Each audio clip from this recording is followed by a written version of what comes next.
아, 오래전에 제가 자취할 때 이야기입니다. 밤 11시, 12시, 거의 12시 가까워지면 늘 전화가 한 통씩 걸려왔습니다. 매일같이 그렇게 전화가 오는데 어떤 자매였어요. 하루 이틀이지 매일매일 그 전화를 받게 되면 참 불편합니다. 어렵습니다. 요즘은 뭐 발신자 차단 기능이 있어서 그냥 차단해버리면 괜찮겠지만, 그때는 뭐 휴대폰이 아니라 집에 있는 집 전화로 전화가 오니까 뭐 이거는 어떻게 할 수도 없고, 저는 그때 룸메이트가 있었어요. 아주 친한 후배랑 같이 살고 있었는데 제 후배한테 야, 좀 전화 좀 받아라. 11시 이후에 오는 전화는 네가 좀 받아라. 그렇게 하는 것도 근데 한두 번이죠. 그 친구도 우리 후배도 포기하고 자기 못하겠다는 거예요.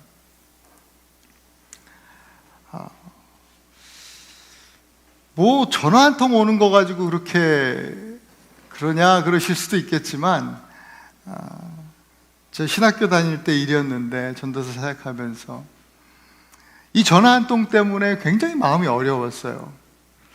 힘들었어요. 공부도 안 되고 뭐 사역도 잘 안 되고 생활의 리듬이 막 깨져버리고 뭐가 뒤죽박죽 되는 거예요. 요즘에 이 스토킹 범죄에 대한 뉴스를 종종 보게 되거든요.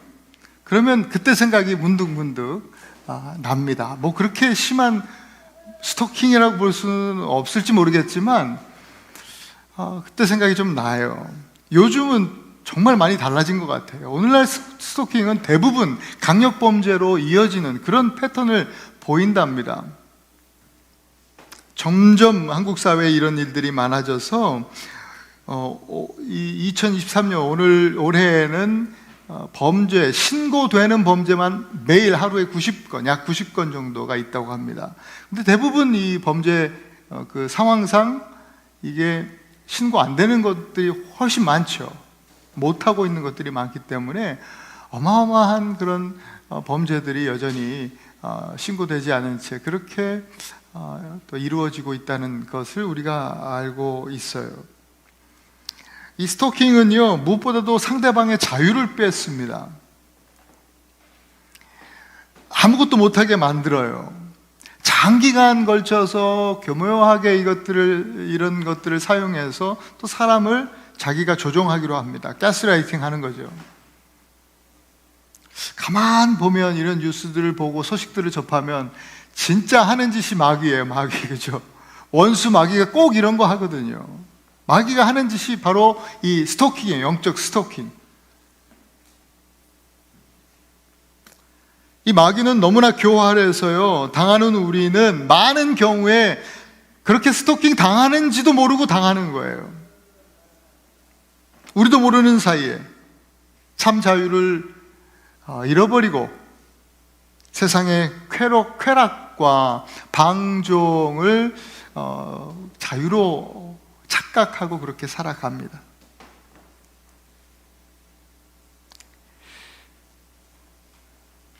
그러면서 우리도 모르게 하나님이 아니라 마귀를 기쁘게 하는, 세상을 기쁘게 하는 그런 삶을, 소위 내 마음과 내 뜻대로 사는, 내 속에 내 옳은 대로 사는 삶을 살아가게 되는 거예요. 그게 영적 스토킹의 증거죠. 죄, 오늘 본문에서 예수님께서 언급하신 이 죄라고 하는 원어는요, 하마르티아라고 하는 것인데 표적을 벗어났다라는 뜻입니다. 표적을 벗어났다. 이 스토커의 목적은요, 우리들이 하나님의 뜻을 이루지 못하고 인생의 표적을 상실하게 하는 것, 바로 그것을 목적으로 스토킹을 하는 것입니다. 그 영적 스토킹으로 우리 인생의 방향을 잃어버리게 만들죠. 그래서 결국은 영원히 하나님과 우리를 분리시켜 놓는 것, 이것이 바로 교활한 마귀의 이 목적입니다. 스토커의 목적입니다. 이렇게 방향을 잃고 또 이 하마르티아, 죄 가운데 빠진 세상에 빛으로 오신 분이 바로 예수 그리스도입니다. 분명한 방향을 제시해 주시기 위해서. 그리고 무엇보다도 이 영적 스토킹을, 마귀의 스토킹을 끊으시고 진리의 말씀, 하나님이 우리를 사랑하신다라는 것, 하나님의 분명한 사랑의 음성을 전하시기 위해서 이 땅에 오신 분이 바로 예수 그리스도입니다. 어떻게 하면 우리가 이 마귀의 영적 스토킹을 거부하고 정말 예수님이 말씀하신 자유를 누릴 수 있을까? 오늘 예수님은 우리에게 제자가 되어라 라고 말씀해 주십니다. 제자가 되라. 제자가 되면 진리를 알게 되고 그 진리가 너희를 자유하게 하리라, 이렇게 말씀하셨어요. 자유에 대한 이야기를 주님이 선포하셨을 때 유대인들이 오늘 여러분 본문에 보시면 발끈합니다. 자유에 대한 이야기를 하는데 발끈해요. 왜냐하면 그들은 결코 깨어지지 않는 이 자유에 대한 확신을 가진 민족이었기 때문이에요. 그 당시만 하더라도, 예수님 당시만 하더라도 이스라엘은 로마에 의해서 통치를 받는 속국이에요. 그러니까 행정적으로 이스라엘은 로마의 종과 같아요. 종이나 다름없어요. 노예들이에요. 하지만 당시 유대인들은 정신적으로만큼은 독립을 고수하고 있었어요.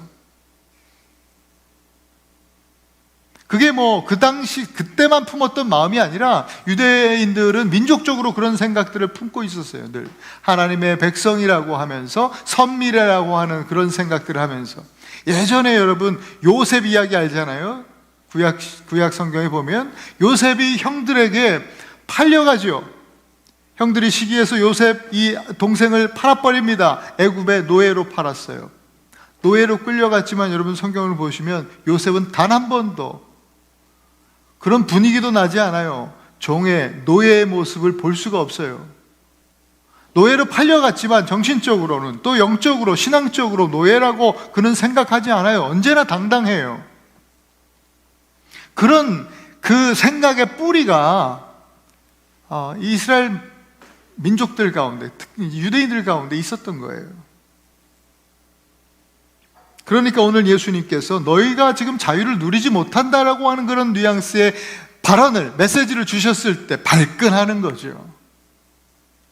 그 얘기가 아주 모욕적으로 들린 거예요.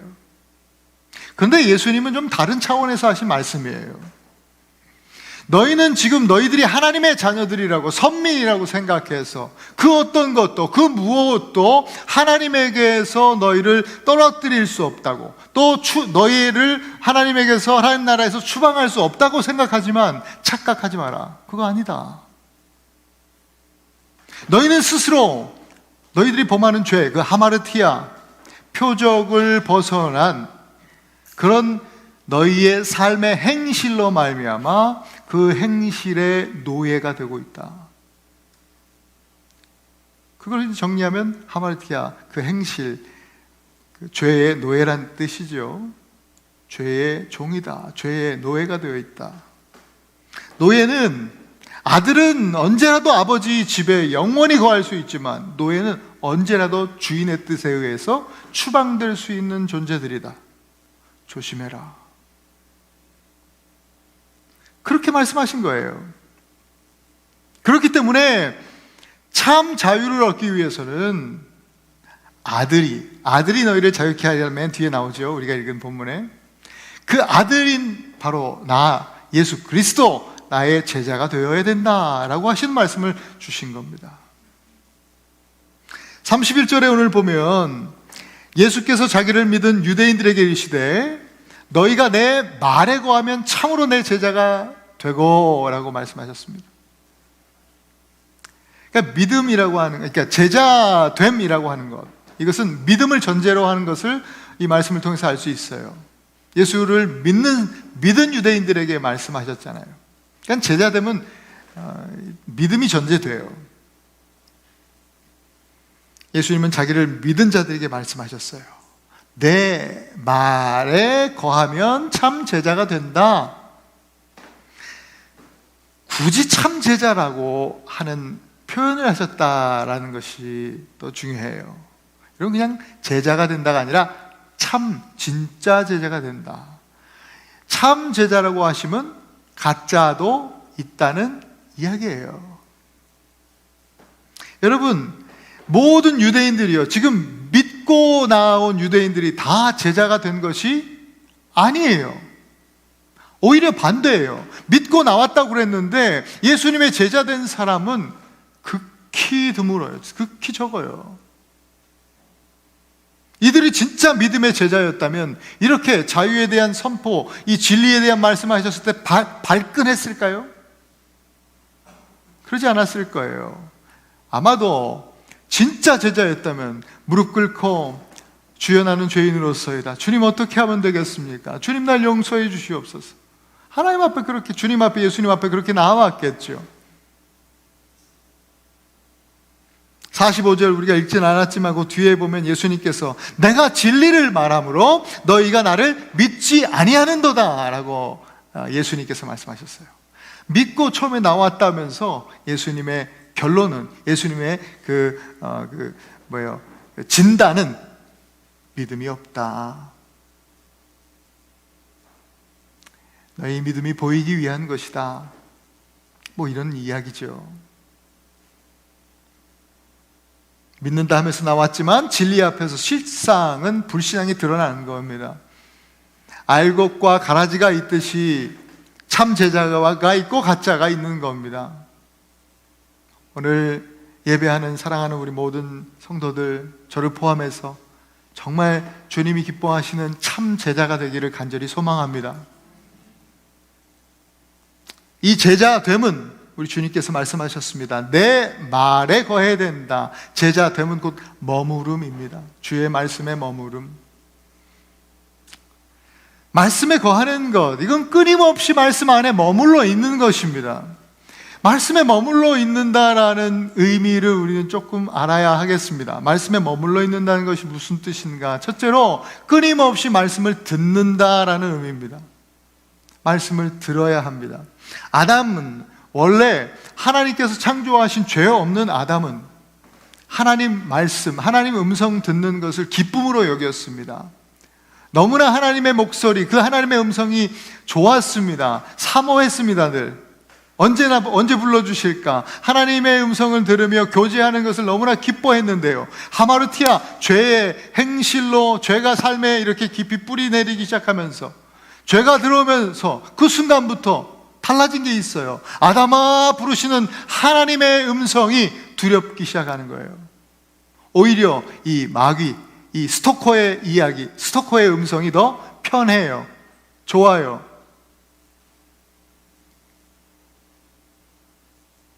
이 교활한 마귀, 이 교활한 영적 스토커 마귀는 수천 년 동안 이 사실을 너무나 잘 알기 때문에 너무나 적극 활용하고 있어요.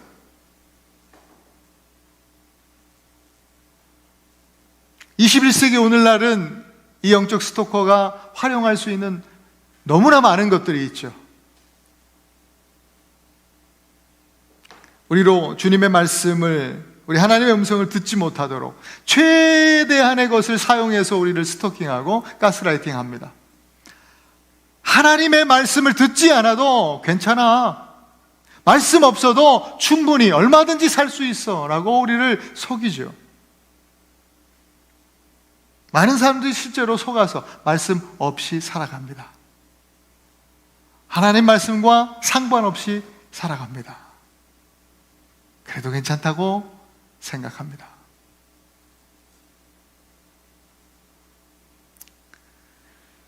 여러분, 세상을 통한 그 스토커의 말을 진리인 양 받아들이고 살아가는 것 안 됩니다. 그런 것들이 있다면 끊어내셔야 됩니다. 그렇게 살아가고 있었다면 멈추어야 합니다. 오늘 주님은 이사야 선지자를 통해서 우리에게 이렇게 말씀해 주세요.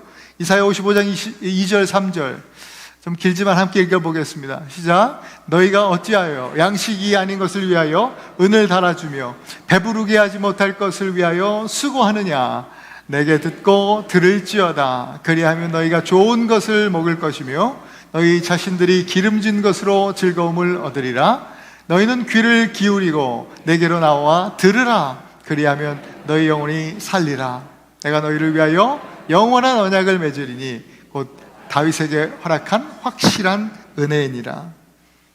우리 영혼을 살리는 주님의 말씀을 듣고 또 들어라 하셨습니다.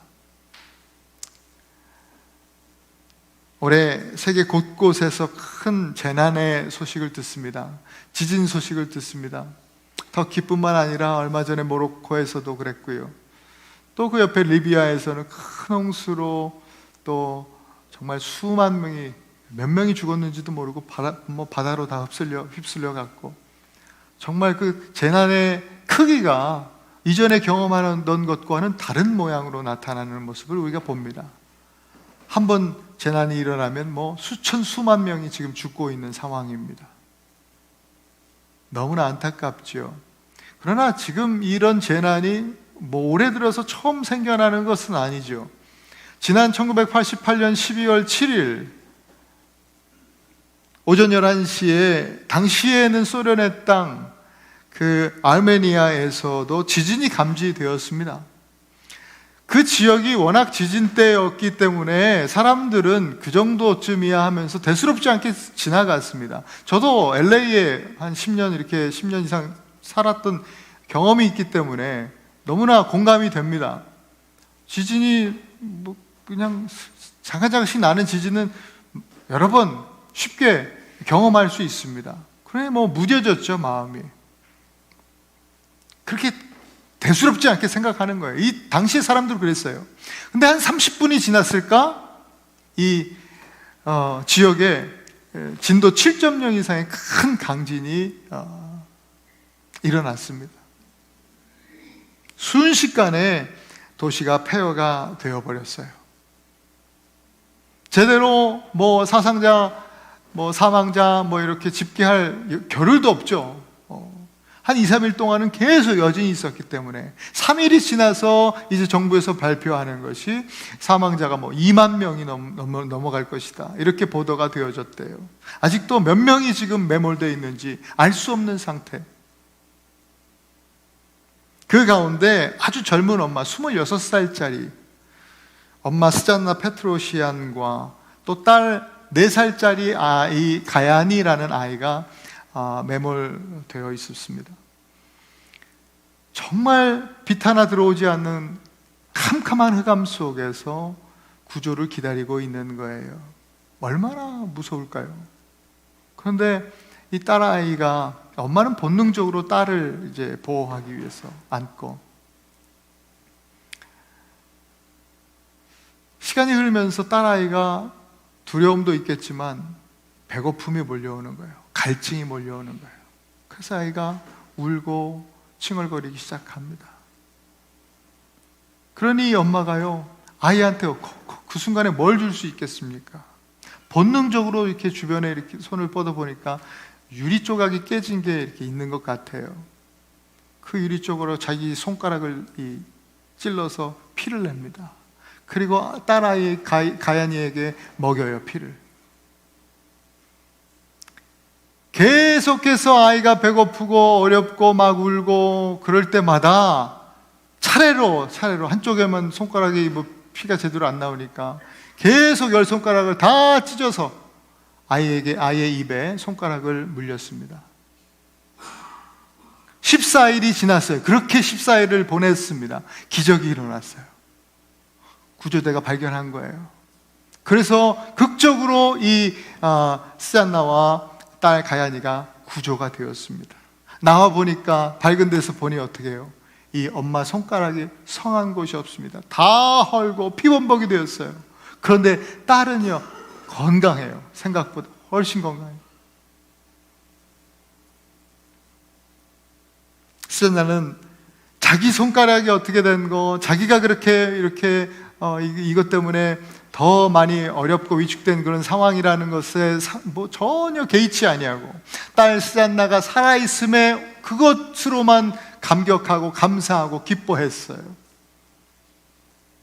그 당시에 매스컴은 이렇게 보도를 했어요. 구조대가 스잔나를 살렸고 구했고 또 스잔나는 딸 가야니를 살렸다라고 그렇게 보도를 했습니다.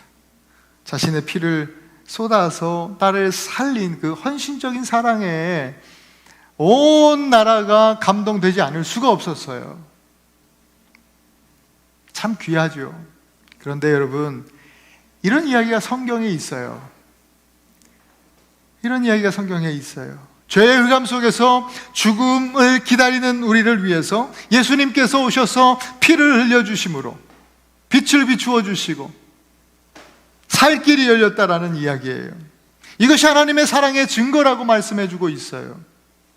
누구도 그 어떤 것도 이 하나님의 사랑에서 끊을 수 없다라고 말씀해 주시고 있어요. 이 말씀이 진리요, 그저 우리에게 그냥 감동만 주는 말씀이 아니라 이 말씀이 우리에게 생명을 주는 말씀이다 라고 선포하고 있는 거예요. 이런 말씀을 우리가 계속 들어야 한다는 거죠.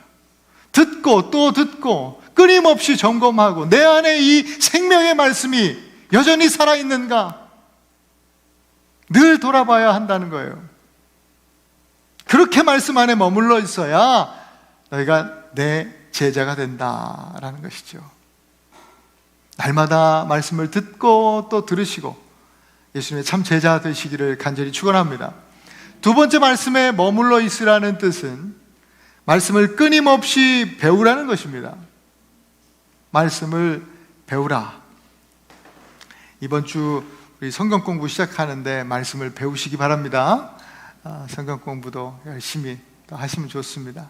그런데 예수님께서 하시는 이 제자됨 말씀을 그렇게 성경 공부, 지식적으로 그런 배우라는 이 공부를 의미하는 것은 아닙니다. 예수님께서 마태복음 11장에 이런 말씀을 하셨어요. 너무 유명한 말씀이죠. 29절 함께 읽습니다. 시작. 수고하고 무거운 짐진 자들아 다 내게로 오라. 내가 너희를 쉬게 하리라. 나는 마음이 온유하고 겸손하니 나의 멍에를 메고 내게 배우라. 그리하면 너희 마음이 쉼을 얻으리니. 나는 마음이 온유하고 겸손하니 내게 배워라 말씀하셨어요. 여러분, 한국 사회 최대의 이슈 중에 하나가 뭐예요? 교권 문제죠. 아이들과 학부모에게 시달린 교사들이, 정말 수많은 교사들이 지금 극단적인 선택을 하는 충격적인 현실 앞에 저희는 마주하고 있어요. 너무나 안타깝습니다. 요즘 문제가 되는 아이들 정말 선을 넘어도 한참 넘었어요. 그 아이들의 배후엔 누가 있어요? 부모들이 있잖아요. 부모가 교사를 우습게 여기니까 아이들도 마찬가지예요.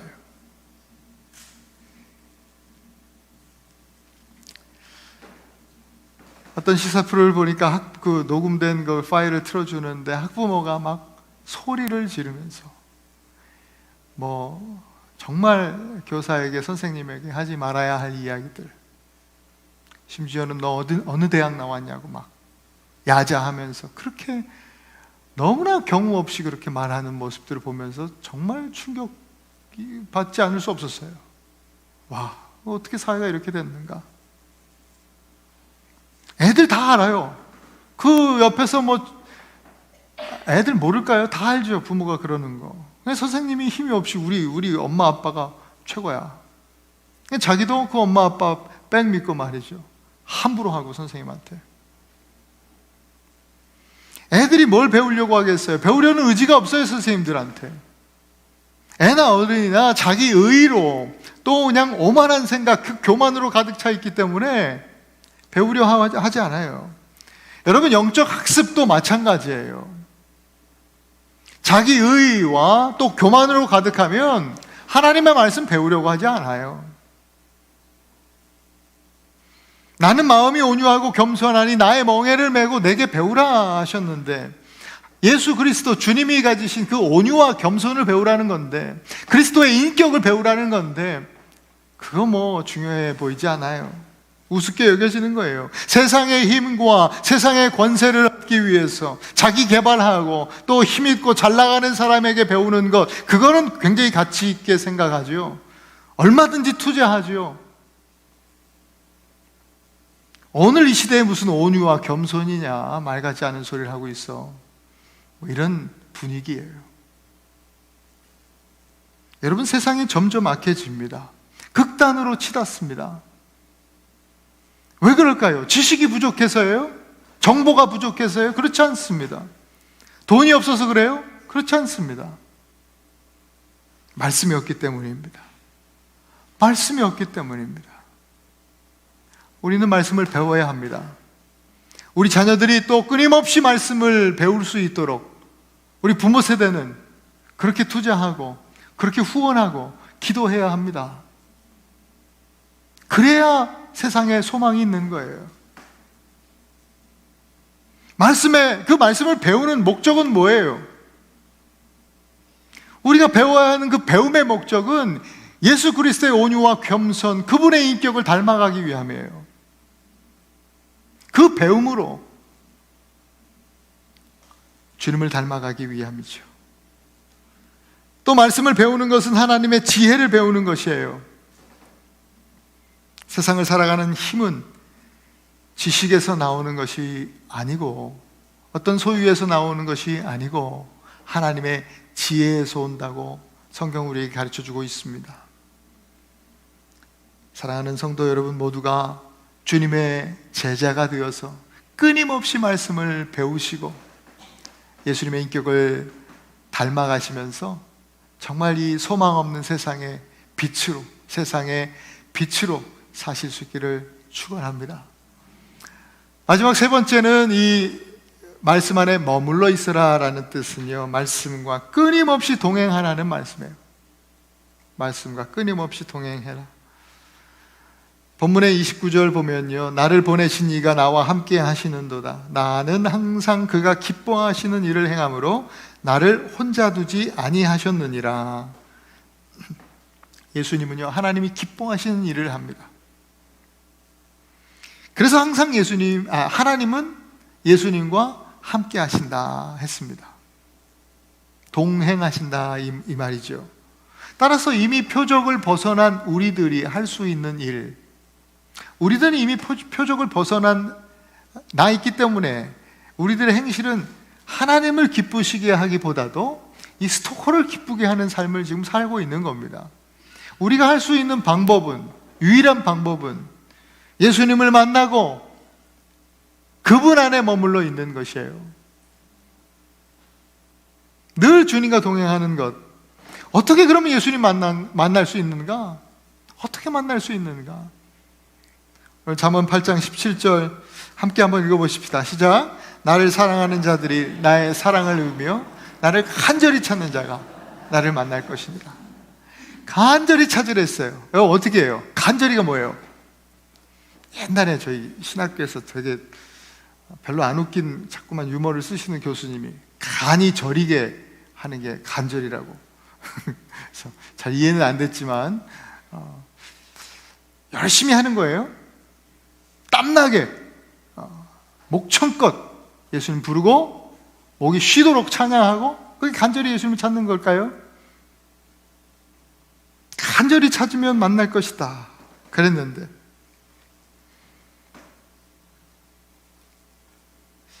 그런 의미는 아니에요. 예수님이요, 이 세상에 이 흑암 가운데 빛으로 오셨다. 요한은 우리에게 가르쳐줬어요. 1장에서. 그분이 말씀이다. 그러니까 말씀이 육신이 돼서 이 땅에 오셨다. 그 신학적인 용어로 성육신이라고 하지 않습니까? 말씀이 이 땅에 빛으로 오셨다. 세상이 예수님, 빛이신 예수님을 발견한 것이 아니고 빛 되신 예수님, 말씀이신 예수님이 세상을 보시고 세상에 오셨다 이 말이에요. 예수님을 만나는 것도 바로 이와 같아요. 우리가 예수님을 찾고 발견하는 게 아니에요. 사실은 예수님께서 우리를 찾아내시는 거예요. 예수님께서 우리를 찾아오시는 거예요. 그 성육신의 메시지가 오늘 개인적으로도 똑같이 적용이 되는 거예요.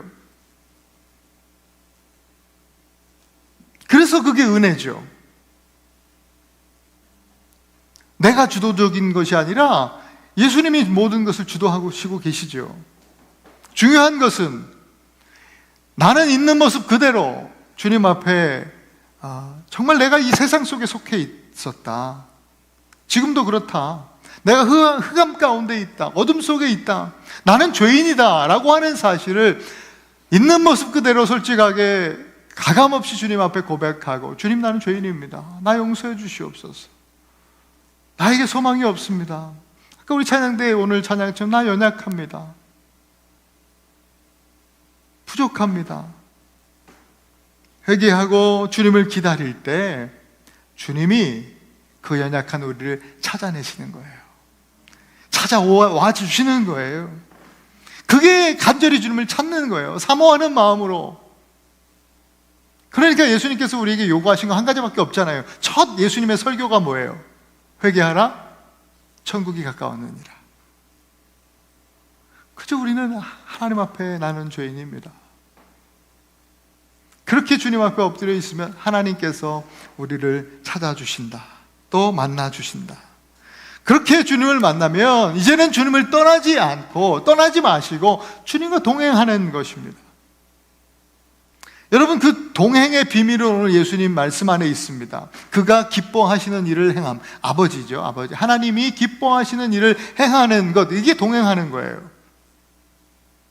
예수님이 항상 하나님이 기뻐하시는 일을 행하셨다 하셨는데, 이거는 하나님 말씀에 순종하셨다 이런 뜻이에요. 아버지가 말씀하시는 대로 내가 살아왔다라고 하는 뜻이죠. 항상. 여기 항상이라는 단어가 아주 강조되어 있어요. 항상은 현재를 사는 삶을 말하죠. 그러니까 이 항상이라는 단어를 오늘로 바꿀 수 있어요. 오늘 예수님께서 이 본문 말씀에서 사용하신 시제가 일관되지 않아요. 여러분, 원문을 보면 과거도 있고 그 다음에 진리를 얻으리라, 이거는 미래예요. 근데 이 제자됨에 관한 시제는 현재형이에요. 뭘 뜻할까요? 제자됨은 항상 현재여야 한다는 거예요. 참 제자는요, 어제의 제자가 아니에요. 오늘 바로 지금 제자로 사는 사람이에요.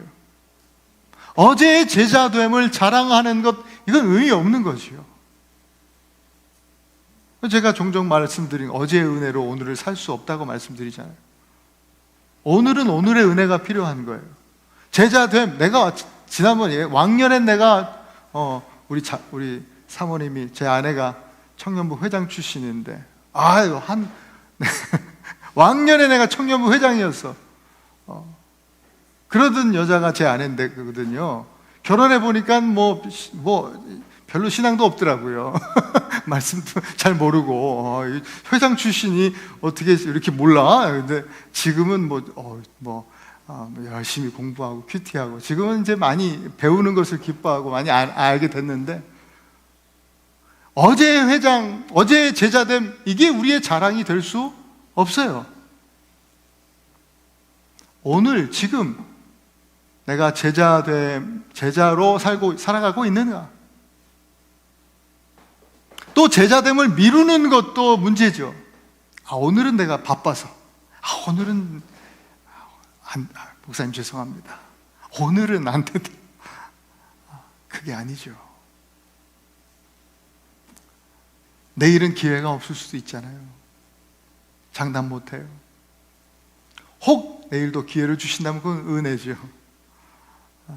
오늘 제자로 사는 것, 지금 이 순간 제자로 사는 사람이 참 제자인 것입니다.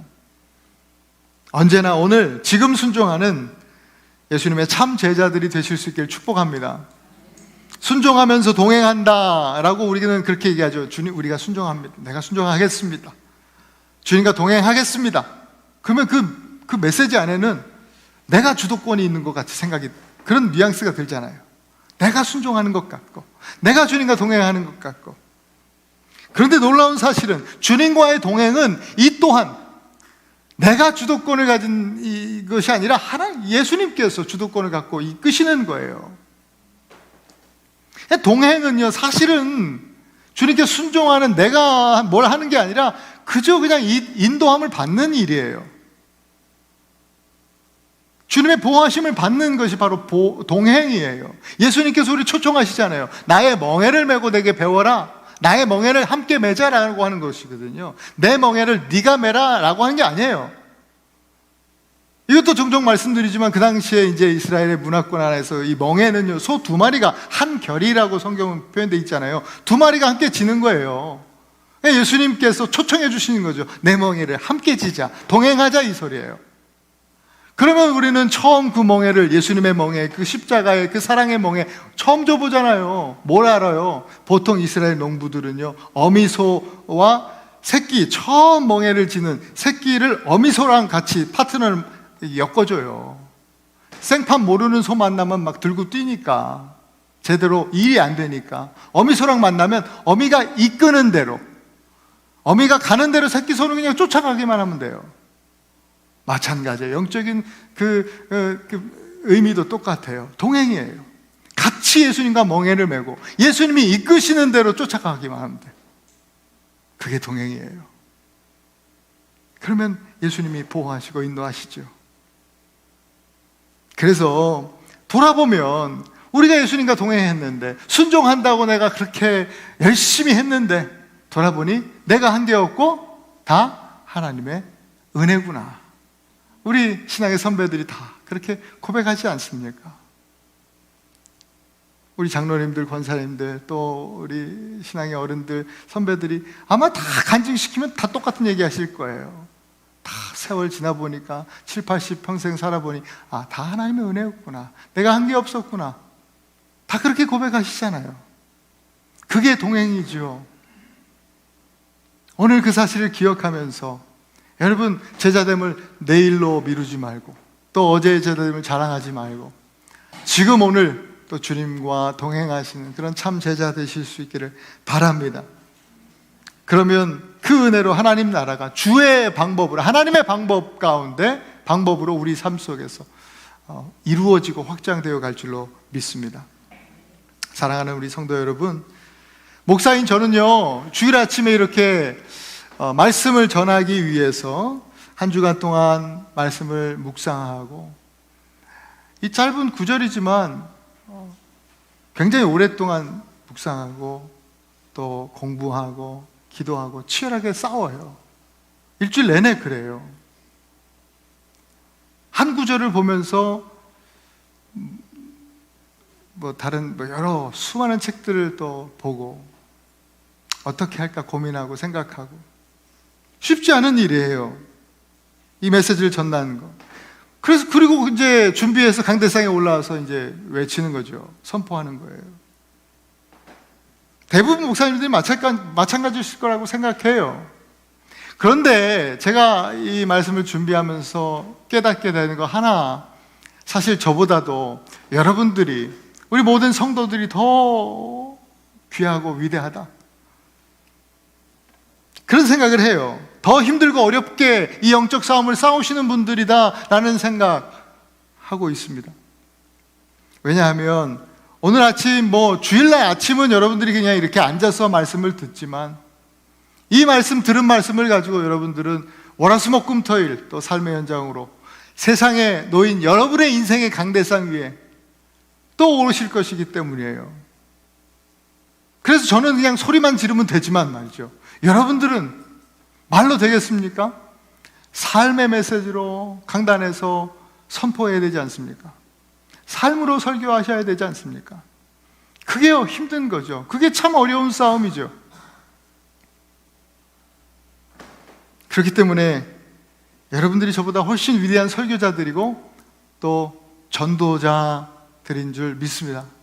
여러분, 한 주간에 그렇게 여러분들이 살아갈 때 마귀의 이 스토킹이 끊이지 않을 거예요. 이번 주도 마찬가지예요. 끊임없이 몇 시만 되면 전화 올 거예요. 이 마귀가 이 스토킹 할 거예요. 우리의 인생의 방향을 흐트러 놓을 거예요. 인생을 막 흔들어 놓습니다. 거기에 미혹되지 마시고 이번 한 주간도 끊임없이 말씀을 듣고 또 들으시고 또 주님 앞에서 배우고 또 배우시며 주님과 동행하시는 참 제자로 자유를 누리실 수 있기를 축복합니다. 그렇게 여러분의 인생의 강대상에 오르셔서 정말 삶으로 멋지게 주의 복음을 증거하시는 전도자들이, 그런 설교자들이 되실 수 있기를 축원합니다.